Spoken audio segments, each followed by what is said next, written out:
Ladies and gentlemen, can I please have your attention? I've just been handed an urgent and horrifying news story. And I need all of you to stop what you're doing and listen. Okay, so hello everyone.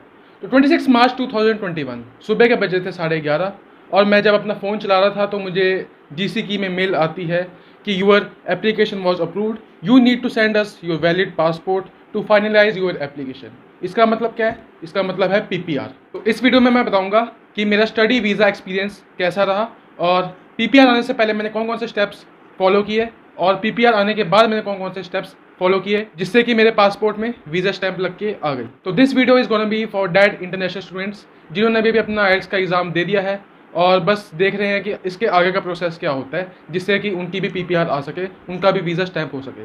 So here we गो।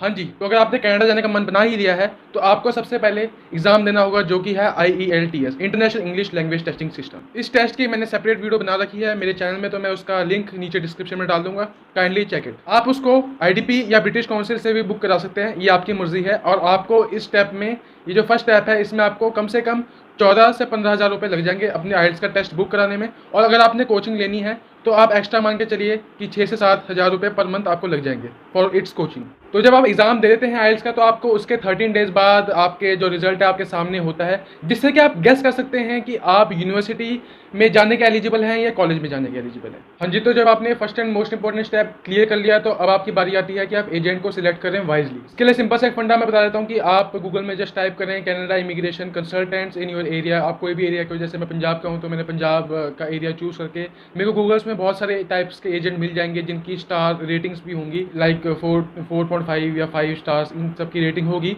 तो उन rating से आप पता कर सकते हैं कि कौन सी अच्छी रेप्यूटेटेड कंपनी है, कौन सी रेप्यूटेटेड कंपनी नहीं है। आप कोई भी ऐसे एरेगेरे एजेंट के पास ना चले जाइए जो कि at the end of the moment आपको ही भारी पड़े। अब आपने अगर एजेंट चूज ही कर लिया तो आपको एक सूटेबल कॉलेज को सिलेक्ट करके, सूटेबल कोर्स को सिलेक्ट करके जो कि आपके स्ट्रीम रिलेटेड है।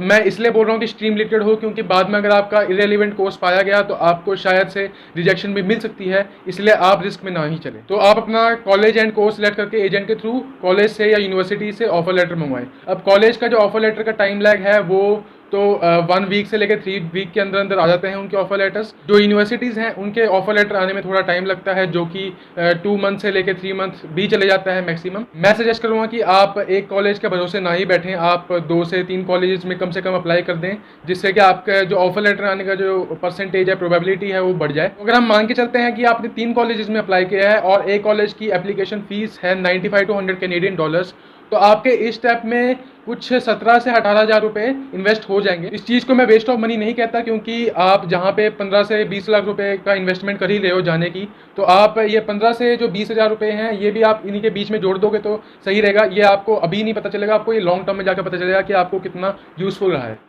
हाँ जी, तो जब आपने कॉलेज में अप्लाई कर दिया और जब आपके कॉलेज से ऑफर लेटर आ जाता है, तब कॉलेज के ऑफर लेटर में ही डेडलाइन लिखी रहती है कि आप इस डेडलाइन से पहले पहले अपनी फीस पे कर दें। तो आप उस डेडलाइन से पहले पहले फीस पे करके वाया फ्लाई वायर अपने कॉलेज से रिसिप्ट मंगवा लें, जो कि 7 से 8 डेज के अंदर अंदर आ जाती है। अब इस स्टेप में खर्चा डिपेंड करता है आपके कॉलेज एंड यूनिवर्सिटी के ऊपर। वैसे अगर मैं बताऊँ तो कनाडा में जो कॉलेजेस एंड यूनिवर्सिटीज़ की फ़ीस है राइट फ्रॉम 14,000 से लेकर 20,000 के बीच बीच में होती है। तो इस स्टेप में आपको 8 लाख से लेकर 11 से 12 लाख तक लग जाएंगे आपकी कॉलेज एंड यूनिवर्सिटी की फीस पे करने में। इस स्टेप के बाद आपको अपनी कैनेडियन बैंक में, जो कि कोई भी हो सकती है, like Scotia bank, CIBC, RBC, ICICI bank, कोई भी हो सकती है बैंक, उसमें आपको अपना GIC अकाउंट खुलाना होता है। इस स्टेप को मैक्सिमम 10 से 15 डेज लग जाते हैं। GIC होता है ग्रांटेड इन्वेस्टमेंट सर्टिफिकेट। आपको कैनेडियन गवर्नमेंट जब आप उधर कनाडा में लैंड हो जाओगे तो फर्स्ट मंथ आपको $2,000 देती है और जो बाकी के 11 मंथ्स है उसमें आपको रेगुलरली $670 देती है, जिससे कि आप अपना उधर खर्चा चला पाओ। और GIC आपको मिनिमम तो $10,200 पे करना पड़ेगा।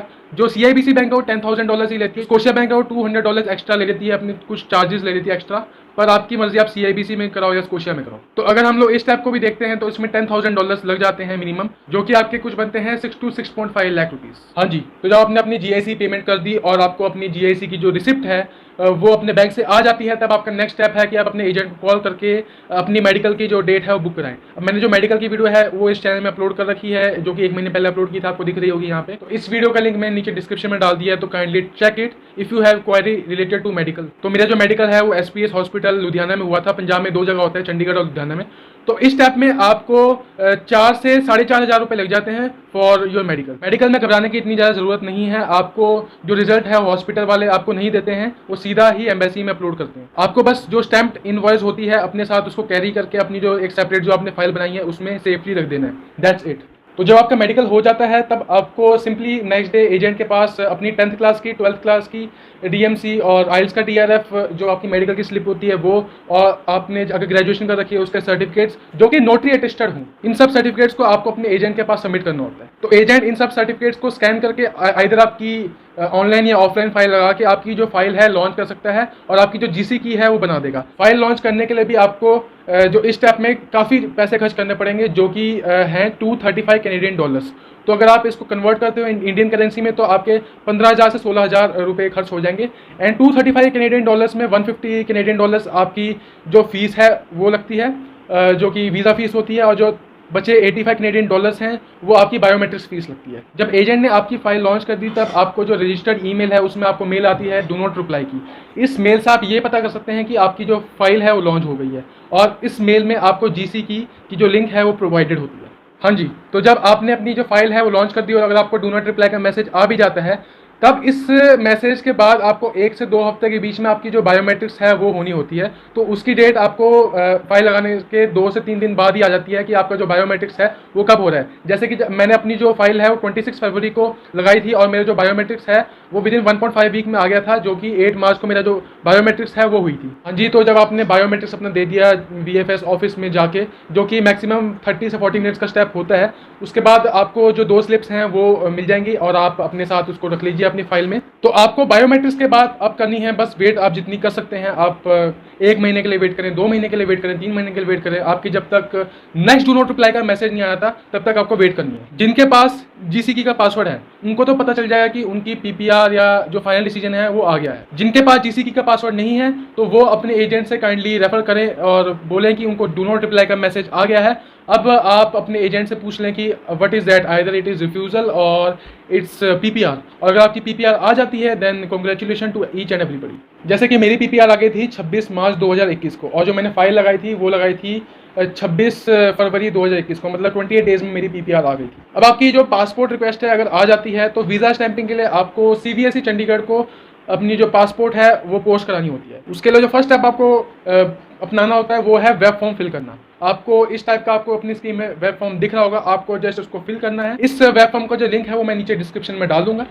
आपने जब वेब फॉर्म को फिल करके अपलोड कर दिया तब आपको पेमेंट लिंक आती है, जो कि 2 से 3 दिन लग जाते हैं पेमेंट लिंक को आने में। और जब आपकी जब पेमेंट लिंक आ जाती है तब आपको उसी पेमेंट लिंक में जितने जो पैसे लिखे होते हैं वो उतने पे करने होते हैं। आई थिंक 1700 से लेके 1800 रुपीज़ तक आपको इंडियन रुपीज़ आपको पे करने होते हैं। जब आपने पे कर दी तब आप उस रिसिप्ट की स्क्रीनशॉट लेके आप वेबसाइट में उनकी अपलोड कर दीजिए। जब आपकी पेमेंट हो गई तब आपका जो पासपोर्ट है आपके एड्रेस से, आइदर इट इज़ एजेंट का एड्रेस हो गया या आपके घर का एड्रेस हो गया, उसके एड्रेस से आपका पासपोर्ट जो है वो पिकअप हो जाएगा। पिकअप होने के बाद वो CBSE को जाएगा, CBSE चंडीगढ़ से वो IRCC को जाएगा। IRCC में आपकी पासपोर्ट की प्रोसेसिंग होगी, मतलब स्टैंपिंग होगी। उसके बाद आपका जो पासपोर्ट है वो घर में स्टैंप होके आ जाएगा। तो अगर मैं पूरे प्रोसेस की बात करूं तो आपको मिनिमम 3 मंथ से लेके मैक्सिमम 4 मंथ लग जाएंगे। राइट फ्रॉम आपके ऑफर लेटर अप्लाई करने से लेके आपका जो पासपोर्ट है घर में स्टैंप होके आता है तब तक, तो आपको 3 मंथ से लेकर 4 मंथ लग जाएंगे इस पूरे प्रोसेस में। और अगर मैं टोटल कॉस्टिंग की बात करूं तब आपको 16 से 17 लाख रुपीज़ लग जाएंगे। And it's depend on your college fees, आपको कितने लगते हैं। वैसे मुझे 16 to 17 लाख रुपीज़ लगे हैं क्योंकि मेरी जो कॉलेज की फीस थी थोड़ी कम थी। अगर आपकी यूनिवर्सिटी है या कोई महंगा कॉलेज है तो आपको 18 से 19 या 19 से 20 लाख भी लग सकते हैं। हाँ जी, तो यही थी मेरी पूरी वीडियो। अगर आपको वीडियो अच्छी लगती है लाइक करना, शेयर करना, सब्सक्राइब करना मेरे चैनल को। और अगर आपको इस वीडियो के रिलेटेड कोई भी डाउट है तो मेरे को इंस्टाग्राम में मैसेज करना, DM करना बिल्कुल मत भूलना। और इंस्टाग्राम का लिंक आपको इधर दिख रहा होगा। और अगर आपको कोई क्वेरीज हो तो आप यूट्यूब के कमेंट सेक्शन में भी मेरे को क्वेश्चन पूछ सकते हैं, मैं उसका आंसर जल्दी से जल्दी दूंगा। और अगर आपको कोई सजेशन हो तो मेरे को इंस्टाग्राम में DM करना बिल्कुल मत भूलना। तो इंस्टाग्राम का लिंक यहाँ पे आपको दिख रहा होगा। तो that's it and I hope it will help you.